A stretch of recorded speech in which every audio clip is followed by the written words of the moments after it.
All right, Shalom. I want to give all the praise, honor, and glory to Yahweh Bahasham, Yahweh Shai Bahasham Rakakwadash. Double honors to the apostles and elders of Great Millstone who taught me this truth. Double salutations to all you Akim out there laboring, the house of David, the elect, that's pushing his word with all truth, righteousness, and sincerity. Shalom to you, brothers, and shalom to the elect. I'm back with another quick lesson through the Holy Spirit, the Rakakwadash. Jumping right into this article here. This is from the bulletin.org. The headline, it reads, press release, Doomsday Clock set at 89 seconds to midnight. Closest ever to human extinction. All right. So we went from 90 seconds to 89 seconds. All right. 1 second closer to that inevitable destruction. Doomsday. All right. Doomsday, the meaning, Judgment Day. An anticipated or feared catastrophic event, especially one on a global scale. This is what we're waiting on, man. This is prophecy. This is the will of Yahweh Shem Yahweh Shai. It says a day of sentence or condemnation, day of death, the day of the final judgment. See that? And these are the things that are playing out on the earth. You know, we're in that time. Let me get this scripture too. You know, just thinking about that. What did it say? It said, Judgment Day, an anticipated or feared catastrophic event, especially one on a global scale, a day of sentence or condemnation, a day of death, right? Zephaniah chapter 1 and verse 14, and it reads, it says, the great day of the Lord, Yahweh Shem Yahweh Shai, it is near, and hasten greatly, all right? So that day, that doomsday is hastening fast, it's coming fast, all right? It says, even the voice of the day of the Lord, Yahweh Shem Yahweh Shai, the mighty man shall cry there bitterly. It says, the day is a day of wrath, a day of trouble and distress, a day of wasteness and desolation. All right, that's doomsday, man. A day of darkness and gloominess, a day of clouds and thick darkness, right? It says a trumpet, Zephaniah 1:16, it says a day of the trumpet, an alarm against the fenced cities and against the high towers. All right, going back to the elites, all right, the people who actually control the world, because their time falling out of power is coming upon them fast. Verse 17, and I will bring distress upon men, that they should walk like blind men, because they have sinned against the Lord, Yahweh Shem Yahweh Shai, and their blood shall be poured out as dust, and their flesh as dung. Neither shall their silver nor their gold shall be able to deliver them in the day of the Lord, Yahweh Shem Yahweh Shai's wrath, but the whole land shall be devoured by the fire of his jealousy. For he shall make even a speedy riddance of all them that dwell in the land. You see that? So what we just saw in the intro is getting ready to come upon all of America, Babylon. All right, let me get one more. Revelation 18. All right, and we'll go back to the article. So this is Revelation 18 and 7 and 8. 8 is the point. Revelation 18 and 7, it says, how much she have glorified herself and lived deliciously. So much torment and sorrow give her, for she saith in her heart, I sit a queen, and am no widow, and shall see no sorrow. And that's pride. All right. The point, verse 8, it says, therefore shall her plagues come in one day, death and mourning and famine, and she shall be utterly burned with fire. For strong is the Lord power, Yahweh Shem Yahweh Shai, who judge of her. See that? So these things are coming, and it's not going to be stopped. All right. But anyway, back in this article, Doomsday Clock set at 89 seconds to midnight, closest ever to human extinction. All right. This is the updated news on the Doomsday Clock. Right. This came out today. Reading on here, it says, quote, humanity edging closer to catastrophe. Iconic Doomsday Clock moves 1 second closer to midnight as global existential threats rage. Clock factors include nuclear weapons, climate crisis, artificial intelligence, infectious diseases, and conflicts in Ukraine and the Middle East, all right, which is all Bible prophecy, right? It says, Washington, D.C., January 28th, 2025, which is today. The Doomsday Clock was set at 89 seconds to midnight, the closest the clock has ever been to midnight in its 78-year history. The 2025 clock time signals that the world is on a course of unprecedented risk, and that continuing on the current path is a form of madness.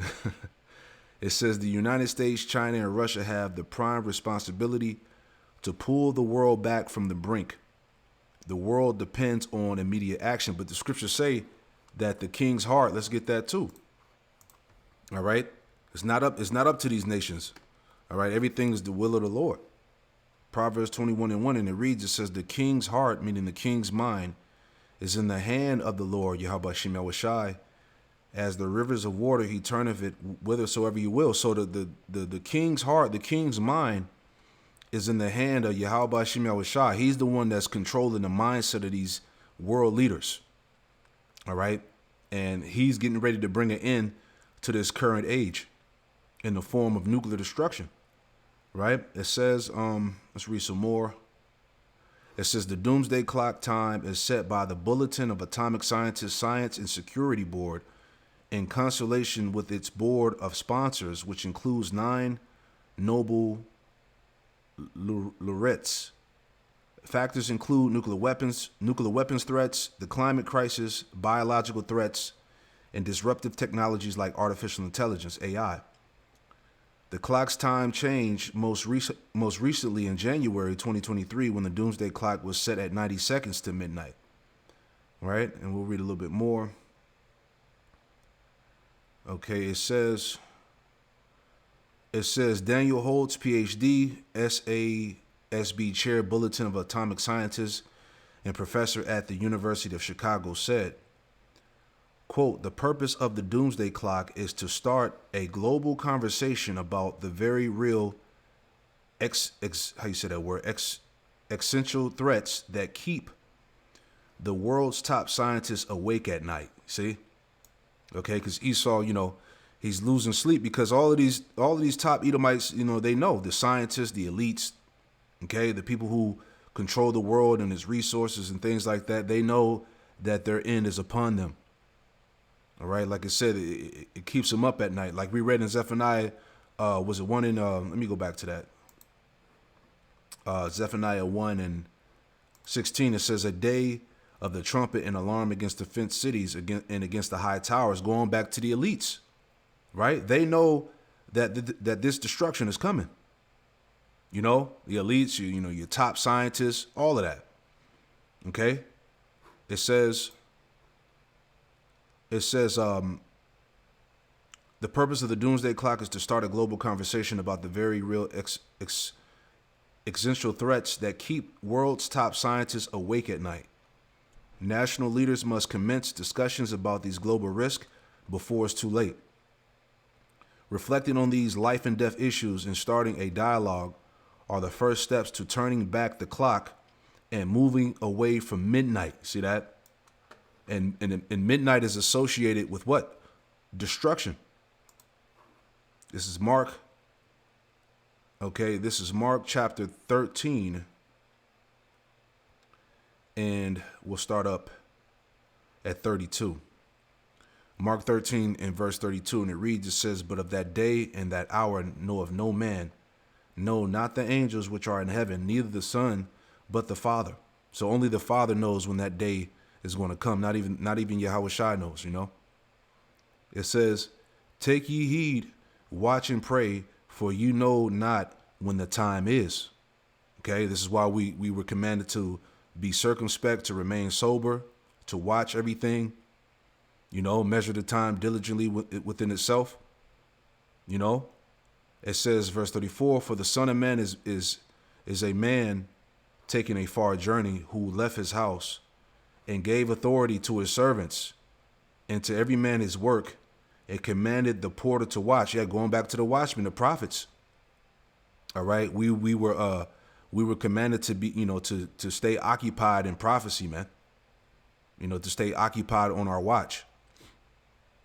Verse 35, it says, watch ye therefore, for you know not when the master of the house cometh, at even or at midnight, or at the cock crowing, or in the morning. See, that's why we're supposed to remain on our watch. Okay, because things are happening all around the earth that signify the end of this age. Verse 36, lest coming suddenly he find you sleeping. And what I say unto you, I say unto all, watch. See? And like I said, midnight is associated with destruction, where I was just looking it up. Here in the topical encyclopedia definition and significance, midnight, the middle of the night, is a significant time marker in the Bible, often associated with divine intervention, judgment, and deliverance. Right, and the spiritual that 2025 was coined the hopeful year of our deliverance and the destruction of Esau, Edom. Right, so this is what midnight is associated with, according to the Bible. It says it's often associated with divine intervention, judgment, and deliverance. Man, things are about to turn up in the earth, man, on a whole nother level, as we've been telling you through the spirit and power of Yahweh Shem Yahushai. It says it is a time when God's power and presence are vividly demonstrated. All right, we're going to see miracles, divine intervention, spiritual power is going to be raised up in these times. You know, it says marking pivotal moments and biblical narratives. So there you go. Right?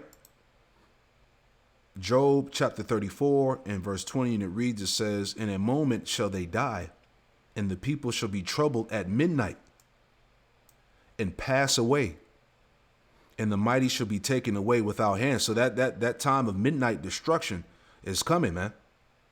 You see? And when they talk about, going back to the article, when they talk about when they say you know, we're the closest ever to human extinction, all right, it's not talking about, you know, it's not talking about the whole world. When you read the scriptures, let's get it real quick, because the whole world is not going to be, it's not going to blow up. All right. But Esau's dominion is going to be pretty much annihilated from the earth. All right. We're in the time of Esau being taken out of power. You know, this is the end of his rulership over the planet Earth. That's the extinction that's coming, the extinction of the Edomite. Right. This is Ecclesiastes 1 and 4. It says one generation passeth away, right? Which would be the Edomite. And another generation cometh, which is who? Jacob. But the earth abideth forever. You see that? So the earth is not going to just blow up like they show you in the movies, man. Right? But there are going to be, you know, significant parts of the earth that are going to be totally destroyed, man. All right? Babylon, America, you know, Israel out there in the Middle East. All right, that Middle Eastern region, Russia. All right, because remember, the scriptures talk about how the Lord is going to create a new heaven and a new earth, and he's going to do that by the way of this destruction that's going to take place. Right? Let me get that real quick. Isaiah 65. Right? New heavens and a new earth. How is that going to come? All right, after World War III. Isaiah 65 and 17, for behold, I create new heavens and a new earth, and the former should not be remembered, nor come to mind. You see that? And that's how the Lord is going to do that. Let me add that in 2 Peter, the 3rd chapter as well. Excuse me. This is 2 Peter chapter 3. Right? 2 Peter chapter 3, verse 10, it says, but the day of the Lord, Yahweh Shem Yahushai, will come as a thief in the night, in the which the heavens shall pass away with a great noise. That's the missiles. That's the warheads hitting the earth. And the elements shall melt with fervent heat. The earth also and the works that are therein shall be burned up. All right. And this is what we showed you. All right. In the beginning here. All right. This is how it's going to go down. When those missiles go out of those silos and get shot up into the heavens. All right, those warheads are going to come down on the earth and melt everything. All right, that's the prophecy we're reading here. You see? Going back, it says, 2 Peter, the 3rd chapter, verse 11, it says, 2 Peter 3 and 11, seeing then that all these things shall be dissolved, what manner of persons ought ye to be in all holy conversation and godliness, right? So what should your conduct be, knowing that these things are getting ready to play out on the earth, man? That we're that much more closer to total destruction, man. Right? It says, verse 12, it says, looking for and hasting unto the coming of the day of Yahweh Ba'ashem Yahushai. This is what we're looking for. All right. It says, wherein the heavens being on fire shall be dissolved and the elements shall melt with fervent heat. Nevertheless, we, according to his promise, look for new heavens and a new earth wherein dwelleth righteousness. You see, so this place has to pass away, like it tells us in 2 Ezra, the 4th chapter, in order for the good to be established. See that? So we're approaching the end of Esau's world, man, to Esau's extinction. All right? Not human extinction, but Esau, the Edomite, man. His rulership, his hegemony being annihilated, right? 2 Ezra chapter 6, and I'll start at verse 6, and it reads, it says, then did I consider these things, and they all were made through me alone, and through none other. By me also they shall be ended. See? And by none other. So the Lord is going to bring an end to this current age, if you will, this current dominion of Esau. Verse 7, then I answered and said, what should be the parting asunder of times, right? The dividing of age, the dividing of the times. Or when shall be the end of the first and the beginning of it that followeth, as we just read in Ecclesiastes 1 and 4. One generation passeth away, another generation cometh, but the earth abideth forever. Verse 8, it says, and he said unto me, from Abraham unto Isaac, when Jacob and Esau were born of him, Jacob's hand held first the heel of Esau. The point, verse 9, 2 Ezra 6 and 9, for Esau is the end of the world, and Jacob is the beginning of it that followeth. You see that? So the Edomite is the end of the world, man. He's getting ready to face extinction. Okay? These Edomites are the ones that are losing sleep at night. We're not losing sleep because we understand that this has to happen. All right? We understand that this has to happen in order for us to receive salvation and the kingdom of heaven to be established on the earth. So all this is just, prophecy speaking at the end of the day. Right? So let's get into this too. All right? This came out a few hours ago. It says Trump signs executive order to build American Iron Dome. Check this out. President Trump following through on yet another campaign promise, signing an executive order to build a version of Israel's Iron Dome right here in the U.S. to protect Americans from foreign threats. To immediately begin the construction of a state-of-the-art Iron Dome missile defense shield, which will be able to protect Americans. You see that with Israel. We're out of 319 rockets. They knocked down just about every one of them. So I think the United States is entitled to that, and everything will be made right here in the USA. Jeremy Hunt is the Veterans on Duty chairman and a former Army intel captain. He joins me now. Jeremy, great to see you as always. Look, this is not a new idea. Ronald Reagan proposed this back when he was president. That was like 4 decades ago. You weren't even a gleam in your parents' eye. So why did it take Donald Trump in his first week, basically, to make this a reality? Yeah, well, first off, I think it's refreshing to have a president that prioritizes American national security. I mean, and I think he's spot on with this executive order. Look, the threat is very high. A lot of the intel agencies for the last 4 years under Joe Biden have been sounding the alarm that we are at a significant threat level right now in the United States. We all saw how the Chinese Communist Party could just, fly a surveillance balloon all through American airspace without being deterred at all. These types of issues, I think it does raise a lot of alarms, and Americans are wondering at home, are we truly safe? And look, it's not even just in the airspace, too. I mean, the CCP, they're buying up farmland next to our military bases and strategic areas. They're trying to control our food supply lines. A lot of the kind of crop protection products that our farmers depend on are now reliant on China. So American food security is now at risk. I mean, the threat is great. So I think President Trump is right to think outside the box. I think about how we can make sure that Americans at home are safe. Yeah, see, this American Iron Dome is just vanity. All right, because you got to understand. Let's read this real quick. All right. See, these missiles when they're shot off, all right, they're gonna hit. There's no knocking them out the skies, and then on top of that too, the Lord is gonna control The Lord's spirit is going to be on those missiles, man. All right. The Lord is going to take down that Iron Dome defense shield. You see? So destruction is inevitable. It's not going to be stopped. And this is the pride of Esau. This is what these devils don't understand. All right. They think that they can actually defend themselves, but the will of the Lord is to completely destroy Babylon. All right. I just want to read that real quick. Okay. Because it's going to be of that Iron Dome is going to be of no avail, man. All right. This is Joel chapter 2 and verse 7. And it reads, it says, they shall run like mighty men. This is talking about the missiles, man, the ICBMs. They shall run like mighty men. They shall climb the wall like men of war. They shall march everyone on his ways. They shall not break their ranks. Neither shall one thrust another. They shall walk everyone in his path. And when they fall upon the sword, they shall not be wounded. You see that? So the point is that there's nothing that they can do to stop these missiles from hitting, man. All right? You're not knocking them out the sky. There's no defense shield that could stop them. You see? This is the spirit of the Lord that's going to be behind these missiles, man. It says, they shall run to and fro in the city. They shall run upon the wall. They shall climb upon the houses. They shall enter in at the windows like a thief. You see that? That's what we saw. All right. This is what Russia put out there. Right. When them warheads come down out of the firmament, scripture say they should enter in the windows like a thief. They're going to come down and they're going to strike the earth.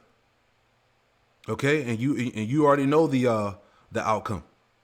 You see? You know, because Russia, they know, you know, they vocalized it, man, that America was Babylon, you know? So, the spirit of the Lord is on the Medes, the Russians, to execute his will. You know? It says, Joel 2:10, the earth shall quake before them. You see that? So when them warheads hit, the earth is going to rock to and fro as a drunkard.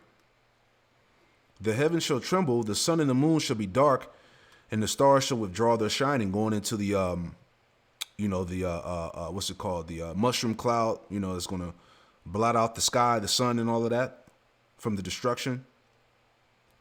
Verse 11, and the Lord, Yahweh Shai, shall utter his voice before his army. See that? So these missiles, these ICBM nuclear missiles are likened unto the Lord's army.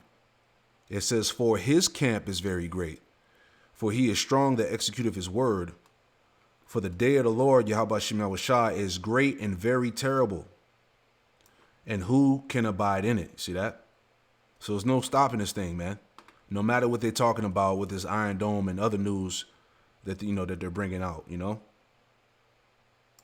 But let's be clear-minded about this. Israel's system targets short-range threats, and Israel is only the size of New Jersey, so it's not as much space to cover as the United States of America. We need to protect against long-range missiles from our enemies, potentially like North Korea, potentially China, and cover all 50 states. So explain how that would work. Yeah, well, I think first and foremost, we have a defense industrial base in this country that has got to be fired back up. When we have to make products here in the United States that focus on peace through strength, making sure that we are deterring our adversaries. And so we do that by building the type of weaponry and the type of protection systems that deter the threat, and also make sure that our enemies know that we aren't playing around, that we're able to respond if something were to happen. So you're exactly right. I mean, there's type of long-range weapon systems that we've got to make sure that we're protecting against. I think that, you know, the executive order, you know, things will get fleshed out as time goes on, but I think we're on the right track with making sure we're prioritizing our own American national security above all. And again, we hope to never have to use this, but it's peace through strength. If the deterrent is there, right, it decreases the chance that somebody tests us. Finally, the president also signing executive orders eliminating DEI and gender radicalism in the military, as well as reinstating and paying service members who were discharged for not getting the COVID vaccine. This is the first time I get to say this. Here's new Defense Secretary Pete. All right, so that's the point. All right, so it's just vanity. All right, you know, these people are just clueless, right? But like we said, you know, we that have the understanding, this wisdom, knowledge, and understanding, we have the advantage over these common people. They don't understand prophecy. All right, Isaiah 34 and We'll just start at the top. All right. Isaiah 34:1, it says, "Come near, ye nations, to hear, and hearken, ye people. Let the earth hear, and all that is therein, the world, and all things that come forth of it.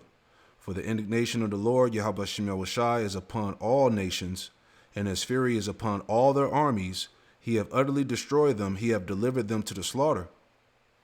Their slain also shall be cast out, and their stink shall come up out of their carcasses, and the mountain shall be melted with their blood." All right. How's that going to happen? Through the nuclear destruction.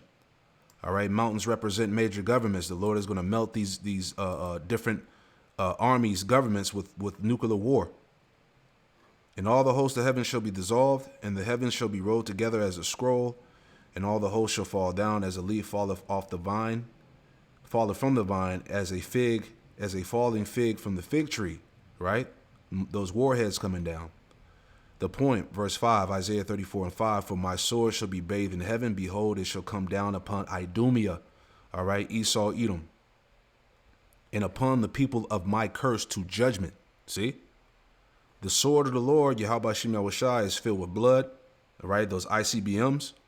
It is made fat with fatness, and with the blood of lambs and goats, and with the fat of the kidneys of rams, all right? That's symbolic to the people that are going to be part of that sacrifice.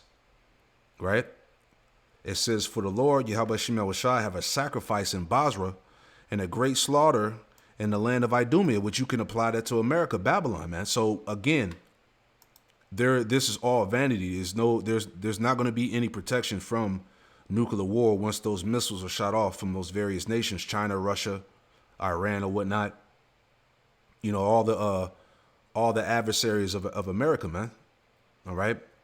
So that's pretty much the point, man. We're closer than ever, you know. Doomsday clock set at 89 seconds to midnight, closest ever to human extinction, which is really the extinction of Esau, Edom. Shalom.